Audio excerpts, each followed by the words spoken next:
You work every day. You trade hours for money. And yet, the people who seem to get ahead the fastest are not selling hours at all. They are buying streams of income that keep flowing, whether they are working or not. The wealthy play a different game. They don't just sell products, they buy cash flow, attention, and even the rules of the game itself. That's the quiet story behind wealth. Money doesn't stay in your pocket. When governments or banks pump liquidity, that money rushes into two giant pools: real estate and stocks. Homes absorb it because everyone needs shelter. Markets absorb it because everyone wants growth. And once it's in the pool, the people with the largest nets scoop it up. Think about this. A small medical company with just a few million in sales was bought for a price that made no sense if you only looked at its profit. The buyer wasn't after the revenue. They wanted the story. They wanted the optics of growth, the positioning, the narrative that could unlock even more capital. It wasn't a business transaction. It was a stage performance for investors. This is the pattern. The public markets reward companies not just for what they earn, but for what they can show. A business can look bigger, stronger, and more attractive simply by acquiring others. Buying growth becomes easier than building growth. That's why mergers and acquisitions are not just deals. They are strategies of survival and expansion. Now imagine a CEO. He sees his company growing at 5% per year. The market yawns, but if he buys two rivals, suddenly revenue triples. The stock pops. Investors cheer. The company can now borrow at a lower rate. That lower cost of money is his new superpower. Think about your own finances. What if you could borrow at 6% and buy something that returns 20? That's leverage. That's the hidden edge. It's the same tool used to acquire billion-dollar firms, but it works in your world too, just scaled down. The combination effect makes the game even more powerful. 1 plus 1 can equal 3. A company with strong data buys a company with massive distribution. Suddenly, the mix is worth far more than the parts. It's not just owning a business, it's owning a connection. Picture this: a car company doesn't just want to build cars. It wants attention. It wants the eyes of millions of potential drivers. So it buys a social platform. Now it doesn't just manufacture vehicles. It owns the pipeline of persuasion. Product meets audience. That's the hidden game. Even at a small level, this works. Lena's Coffee is a tiny cafe on the corner. She buys a local loyalty app that tracks repeat buyers. Overnight, her average receipt size jumps 18%. The coffee hasn't changed, but the connection to her customer just deepened. That's leverage on a human scale.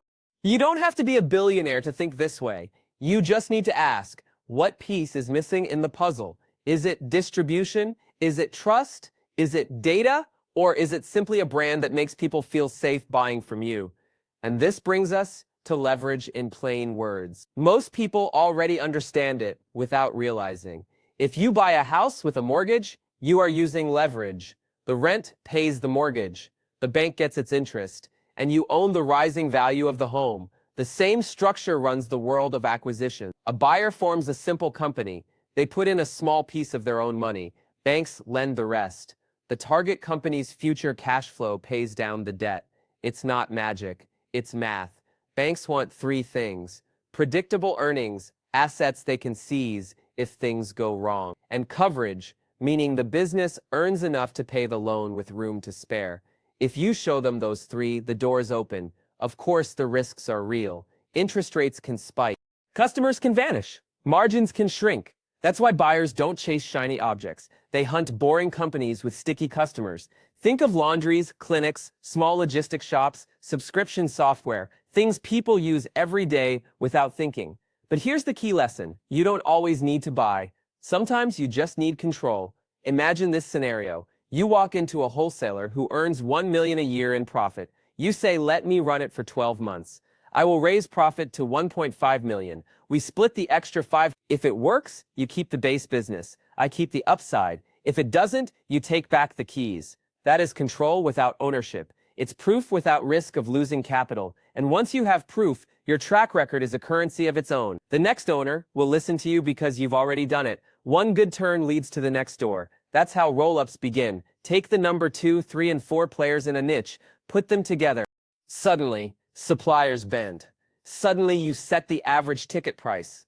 Suddenly, the market listens to you, not the other way around. Scale brings price power, but it also brings traps. When shares are pledged as collateral, a single stumble can force a sale that wipes out small partners. That's why minority investors need protections. Agreements must include notice periods, tag-along rights, and real audits. If you don't know the fine print, you risk becoming roadkill. So what are you actually buying? It's rarely the machines. It's rarely the inventory. It's almost always the brand. Do a blind taste test. People often prefer the drink with the name they recognize, not because it tastes better, but because it feels safer. The real asset is trust. The real moat is recognition. When you buy a brand, rent everything else. Keep the team that knows the myth. Pay for the story that customers already believe. That's the shortcut. And if you don't have a brand yet, start building one. Make people come to you. That's marketing. Sales is chasing. Marketing is attracting. One scales, the other burns you out. The same applies to personal brand. You can be a magnet in your space by teaching, sharing wins, and showing your playbook. The passive path exists for this reason, to share what most don't talk about, how cash flow really moves, and how you can step onto the buying ride. Every clip you share, every story you tell, every lesson you publish, it builds your brand. And one day, that brand will lower your cost of money, just like a public company stock price. You don't need to wait for $1 million in the bank. Start by thinking like a buyer. Every day, ask, what cash flow can I control, even without owning? That's the first step on the passive path. The first yes changes your money story. From builder to buyer, the path has clear steps. At first, you pick a niche where people spend money again and again. You learn its numbers. You talk to owners. You make offers to run operations for a slice of the upside. Then comes the first real deal. One operate for upside contract. You install scoreboards. You track the lift. You document every gain. This becomes your proof. With proof, you raise a small pool. You buy your first majority stake. You use seller finance. You use bank debt. You let the company's own cash flow pay for itself. The next stage is rolling up two peers. You centralize ads. You centralize purchasing. You centralize finance. Costs drop. Margins rise. Your influence grows. At this point, you stop reacting to the market. You set the price in your corner of the world. That is when the game changes. To think like a buyer, you must rewire your mind. A builder loves the product. A buyer loves the cash flow. A builder thinks in features. A buyer thinks in contract. A builder asks, what can I add? A buyer asks, what will they renew? Simple habits can shape this mindset. Spend 30 minutes each day sourcing potential deals. Spend 30 minutes talking to owners. Spend 30 minutes reading financial statements. Spend 30 minutes writing your deal memo. This daily rhythm builds the buyer brain before the first purchase. You don't need millions to start. There are small budget paths to your first deal. Seller finance means the owner carries the note. Earnouts mean you pay from future profits. Equity swaps mean you trade part of your work for part of their company. Revenue share deals give you control without the upfront cost.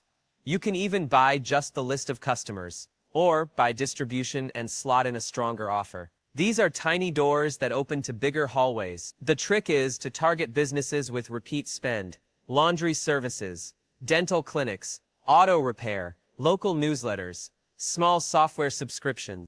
Places where money flows month after month without friction. Due diligence protects you.